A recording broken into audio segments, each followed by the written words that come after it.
तो सुनी ही होगी कि जैसा देश वैसा वेश। तो आज मेरे लुक को देखकर तुम लोगों को कैसा लग रहा है? आज हम इस परिधान में हैं, ये कब इस परिधान में हुआ जाता है? मेरा लुक दिख रहा है आज तुम लोगों को? हाँ, 26 जनवरी और 15 अगस्त ये हम लोगों का राष्ट्रीय त्योहार है। इस दिन को पाने के लिए कितनी जद्दोजहद करनी पड़ी थी हमारे क्रांतिकारी वीरों को, क्रांतिकारियों को, कितनी परिश्रम से ये राष्ट्रीय त्योहार 2 दिन हम लोगों के नसीब में आया। तो ध्यान दो बच्चों, मन में उमंगे हो, मन में जोश हो, मन में उत्साह हो तो हर कठिनाइयों को पार किया जा सकता है। मनाना चाहता है तो मान ले त्योहार का दिन आज ही होगा। मनाना चाहता है तो मान ले त्योहार का दिन आज ही होगा। उमंगे यूं अकारण ही नहीं उठती न अनदेखे इशारों पर। उमंगे यूं अकारण नहीं उठती न अनदेखे इशारों पर। खुशी से झूमता मन, खुशी से झूमता मन, कभी यो नाचता है मन। खुले से द्वार लग रहे हैं, खुले से लग रहे हैं द्वार मंदिर के। बढ़ा पग मूर्ति के श्रृंगार का दिन आज ही होगा। मनाना चाहता है तो मान ले त्योहार का दिन आज ही होगा। तो आज हम ये जो लुक है मेरा, वो ध्यान दो कि ये स्वतंत्रता दिवस में हम इस लुक में आते हैं 15 अगस्त और 26 जनवरी। तो आज के दिन हम जो पढ़ाने जा रहे हैं वो 26 जनवरी हमारे पाठ का नाम है डायरी का एक पन्ना। ठीक है, तो डायरी का एक पन्ना, किसी की डायरी पढ़ना तो सही बात नहीं है ना, किसी की डायरी नहीं पढ़नी चाहिए, लेकिन क्या करें, बोर्ड एग्जाम देना है ना, और ये सिलेबस में है, पढ़ना तो पड़ेगा क्योंकि पास होना है। तो चलते हैं हम लोग सीताराम शेखर सरिया जी के पहले जीवन परिचय समझ लेते हैं।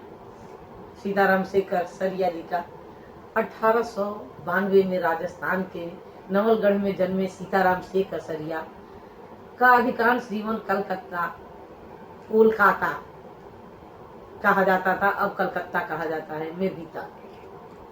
पहले कोलकाता था, आज कलकत्ता में बीता। व्यापार व्यवसाय से जुड़े शेखर सरिया अनेक साहित्यिक, सांस्कृतिक और नारी शिक्षण संस्थाओं के प्रेरक, संस्थापक, संचालक रहे। महात्मा गांधी के आह्वान पर स्वतंत्रता आंदोलन में बढ़ चढ़कर हिस्सेदारी की। गुरुदेव रविन्द्रनाथ ठाकुर, महात्मा गांधी, नेताजी सुभाष चंद्र बोस के करीबी रहे। सत्याग्रह आंदोलन के दौरान जेल यात्रा भी की इन्होंने, जेल यात्रा भी की। सत्याग्रह के दौरान कुछ साल तक आजाद हिंद फौज के मंत्री भी रहे। भारत सरकार ने उन्हें 1962 में पद्मश्री सम्मान से सम्मानित किया। किसे? सीताराम शेखर सरिया जी को। सीताराम शेखर सरिया को विद्यालयी शिक्षा पाने का अवसर नहीं मिला, स्वाध्याय से ही पढ़ना लिखना सीखा। स्वाध्याय, ध्यान दो बच्चों, सीताराम शेखर सरिया जी को विद्यालयी शिक्षा पाने का अवसर नहीं मिला, तो उन्होंने स्वाध्याय से ही पढ़ना लिखना सीखा। इस समय आप लोगों के सामने फिलहाल यही समस्या है कि आपको स्कूल में नहीं जा पा रहे हैं, घर पर ही पढ़ना है, लेकिन आपके पास उन लोगों की तरह समस्याएं नहीं थी, परेशानियां नहीं थी। आज आपको ये टेक्नोलॉजी ने, इंटरनेट ने ये सुविधाएं प्रदान की है कि आपको हम लोगों के जरिए जो भी पढ़ाई करनी है वो भेज दिया जा रहा है, वीडियो बना करके। जैसे भी हो, आपकी पढ़ाई सुचारू रूप से चल रही है। इसमें हमारे प्रधानमंत्री जी का बहुत बड़ा रोल है, जिन्होंने आप लोगों के लिए ये ध्यान दिया, और साथ ही साथ हमारी प्रधानाचार्य जी भी सहयोग दे रही हैं, जैसे कि हम लोग आप लोगों को पढ़ा रहे हैं। तो लेकिन शेखर सरिया जी को पढ़ने का अवसर नहीं मिला, स्व अध्याय से ही पढ़ना लिखना सीखा। स्मृतिकण, मन की बात, बीता युग, नई याद और 2 भागों में एक कार्यकर्ता की डायरी उनकी उल्लेखनीय कृतियां हैं। अब हम उन्होंने क्या लिखा, थोड़ा सा पाठ प्रवेश में प्रवेश करने जा रहे हैं। आपके जो पाठ है डायरी का एक पन्ना, उसके पहले पाठ प्रवेश करते हैं। अंग्रेजों से देश को मुक्ति दिलाने के लिए महात्मा गांधी ने सत्याग्रह आंदोलन छेड़ा था। इस आंदोलन ने जनता में आजादी की अलख जगाई। देश भर से ऐसे लाखों लोग सामने आए जो इस महासंग्राम में अपना सर्वस्व न्यौछावर करने को तत्पर थे। 26 जनवरी 1930 को गुलाम भारत में पहली बार स्वतंत्रता दिवस मनाया गया। गुलाम भारत, ध्यान दो, गुलाम कब बनता है? जब हम विदेशी ताकतों को न्योता देते हैं। जब विदेशी ताकतें हमारे ऊपर हावी होती है तो हमें वो अपना गुलाम बना लेती है। अब घर में दो आपस में जब लड़ते हैं तो तीसरा उसका फायदा उठाता है। आज हमारे प्रधानमंत्री जी बार बार कह रहे हैं बाहर मत निकलो, बाहर मत निकलो। जब हम बाहरी लोगों को आमंत्रण देंगे, उनको बुलाएंगे, उनका स्वागत करेंगे तो समस्याएं तो आएगी ही। आज अगर हम बाहर जाते हैं तो कोरोना जैसा विदेशी बीमारी लेकर के घर में आ जाएंगे। इसीलिए हमारे प्रधानमंत्री जी बार बार कह रहे हैं कि बाहर मत निकलो, कोरोना जैसी विदेशी बीमारी को, कोरोना हमारे देश का तो है नहीं, अब उस विदेशी बीमारी को हम लेकर के आए तो क्या होगा? हमें समस्याओं का सामना करना ही पड़ेगा। जैसे कि 26 जनवरी 1930 को गुलाम भारत में पहली बार स्वतंत्रता दिवस मनाया गया था। यह सिलसिला आगे भी जारी रहा। आजादी के 2.5 साल बाद 1950 में यही दिन हमारे अपने गणतंत्र के लागू होने का दिन भी बना। प्रस्तुत पाठ के लेखक सीताराम सेकसरिया आजादी की कामना करने वाले उन्हीं अनंत लोगों में से एक थे। वह दिन प्रतिदिन जो भी देखते, सुनते और महसूस करते थे उसे अपनी निजी डायरी में दर्ज कर लेते थे। यह क्रम कई वर्षों तक चला। इस पाठ में उनकी डायरी का 26 जनवरी 1931 का लेखा जोखा है। नेताजी सुभाष चंद्र बोस और स्वयं लेखक सहित कलकत्ता, जो पहले था, आज हम उसे कोलकाता के नाम से जानते हैं, के लोगों ने देश का दूसरा स्वतंत्रता दिवस किस जोश खरोश से मनाया। अंग्रेज प्रशासकों ने इसे उनका अपराध मानते हुए उन पर और विशेषकर महिला कार्यकर्ताओं पर कैसे कैसे जुल्म ढाए, यही सब इस पाठ में वर्णित है। यह पाठ हमारे क्रांतिकारियों की कुर्बानियों की याद तो दिलाता ही है, साथ ही यह भी उजागर करता है कि एक संगठित समाज कृत संकल्प हो तो ऐसा कुछ भी नहीं जो वह न कर सके। जैसे कि हमारे आज प्रधानमंत्री भी कर रहे हैं कि हाँ, अगर एकजुट हो जाएंगे तो इस कोरोना नामक बीमारी को भगा के रहेंगे। लेकिन एकजुट, उनकी बातों को सुनिए, अमल करिए, बाहर निकल करके विदेशी बीमारी को घर के अंदर मत लाइए। ये बार बार हमारे प्रधानमंत्री कह रहे हैं और हमारी प्रिंसिपल साहिबा भी इस पर अमल कर रही हैं। वो कह रही हैं कि हमारे अध्यापक घर के अंदर ही रहें और बच्चों को अंदर से ही पढ़ाएं।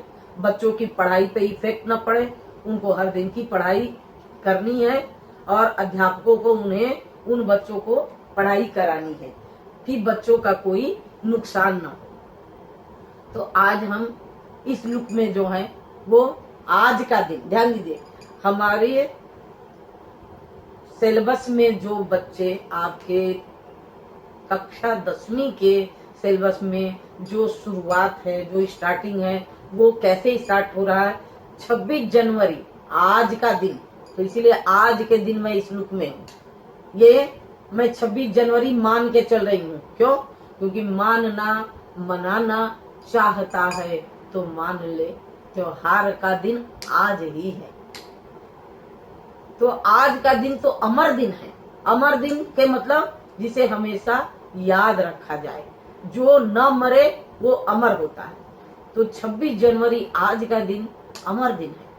आज के ही दिन सारे हिंदुस्तान में स्वतंत्रता दिवस मनाया गया था और इस वर्ष भी उसकी पुनरावृत्ति थी। पुनरावृत्ति का मतलब क्या होता है? दोहराना, उसे दोहराया जा रहा था, जिसके लिए काफी तैयारियां पहले से की गई थी। गत वर्ष अपना हिस्सा बहुत साधारण था। गत वर्ष यानी जो बीता वर्ष था उसमें बड़ा मामूली, अपना यानी लेखक का। जब भी अपना आए, जब भी मैं आए, उससे तात्पर्य है लेखक, क्योंकि मैं नहीं इस पाठ को लिखी हूँ, न सुनने वाला लिखा है। लिखा किसने है? सीताराम सेकसरिया जी। तो वो कह रहे हैं कि अपना हिस्सा बहुत साधारण था, यानी सीताराम शेखर कसरिया जी का हिस्सा बहुत मामूली था। इस वर्ष जितना अपने दे सकते थे दिया था, केवल प्रचार प्रसार में 2000 खर्च किया गया था। अब आप सोचेंगे कि अरे बड़े कंजूस थे सब, 2000। बच्चों, ये आज की बात नहीं हो रही है, ये तब की बात हो रही है। उस समय 2000 आज के 1 करोड़ के बराबर है। ये 1931 और आज क्या है, आज का है 2020। तो 2020 और 1931 में 2000 रुपया, तो आज के 1 करोड़ के बराबर 2000 रुपया खर्च किया गया था। सारे काम का भार अपने समझते थे। हाँ, ऐसा नहीं कि हो जाएगा। आज हम स्वतंत्रता की सांस ले रहे हैं, खुली हवा में हैं, मस्ती कर रहे हैं, मौज कर रहे हैं। क्यों? क्योंकि कोई जिम्मेदारी हम नहीं समझते। हम सोचते हैं कि अरे हो जाएगा, हो जाएगा से कोई काम नहीं होता बेटा, उसे करना पड़ता है। अगर हम समझ लें कि हो जाएगा तो वो होने से रहा। जब हम समझेंगे कि हम करेंगे तभी काम हो जाएगा, तो उस दिन सब उसे अपना समझते थे, अपने ऊपर है। और इसी तरह जो कार्यकर्ता थे उनके घर जा जाकर समझाया था। बड़े बाजार के प्रायः मकानों पर राष्ट्रीय झंडा फहरा रहा था और कई मकान तो ऐसे सजाए गए थे कि ऐसा मालूम होता था कि मानो स्वतंत्रता मिल गई हो। त्योहार जैसा माहौल बन गया था, लोगों के दिलों में उत्साह था, खुशी थी, उमंग था। तो इस तरह से अपने खुशी और उमंग को लोग तिरंगों से सजा दिए थे, मानो स्वतंत्रता मिल गई हो। कलकत्ते के प्रत्येक भाग में ही झंडे लगाए गए थे।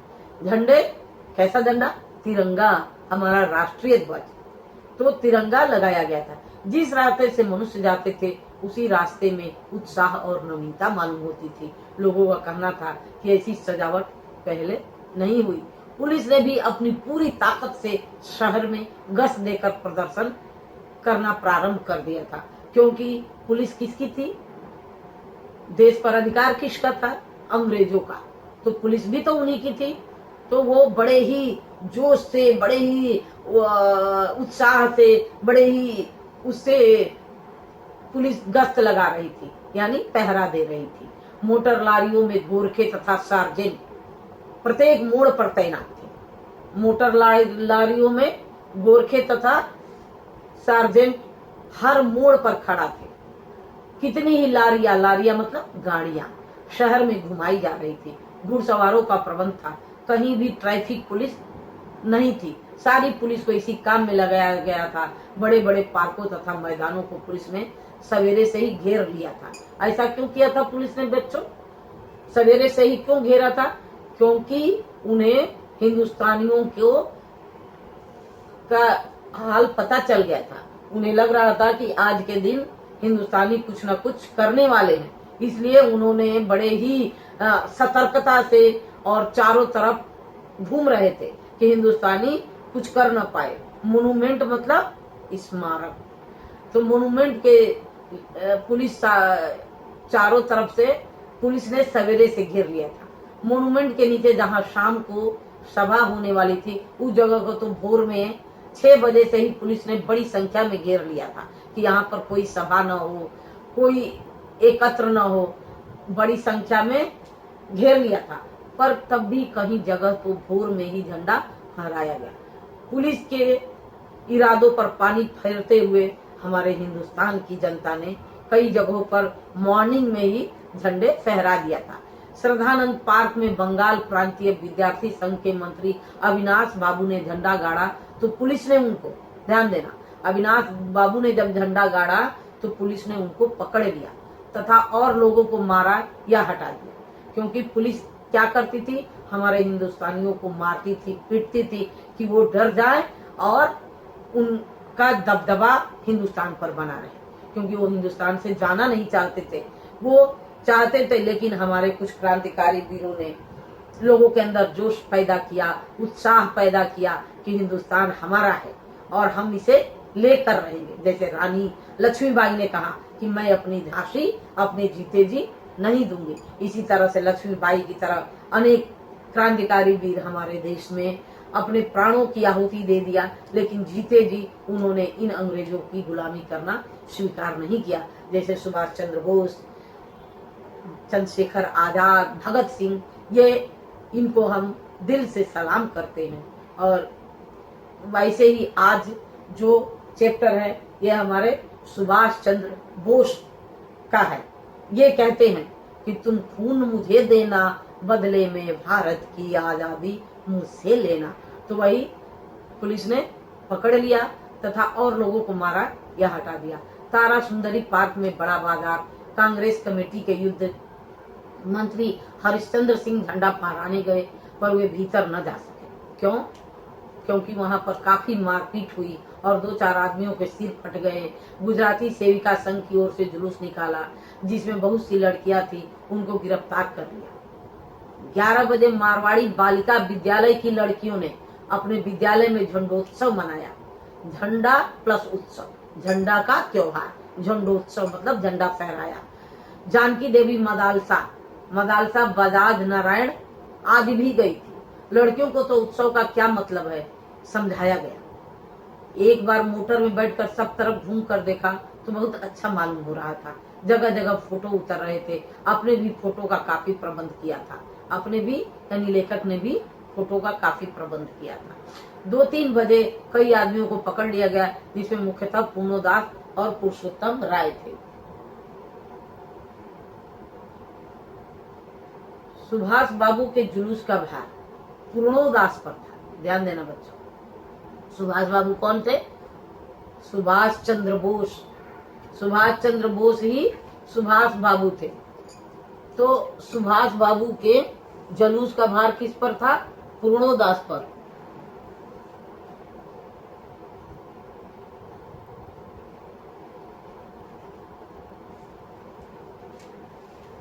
पूर्णोदास पर था।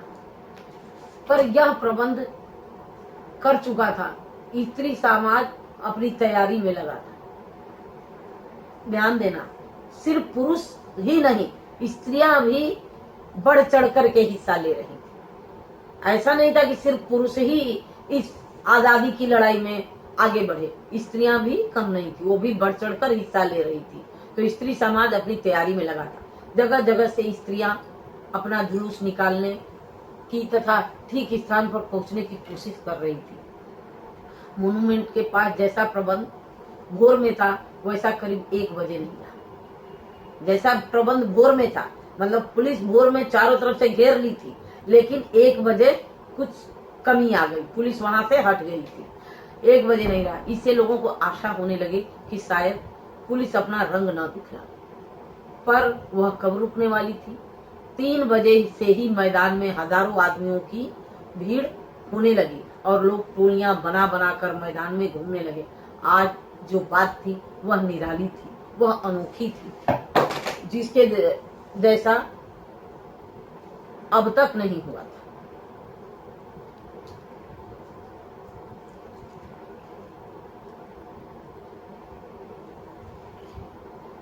ठीक है बच्चों, वीडियो बड़ी हो रही है। अगला लेक्चर वीडियो के अगले पार्ट में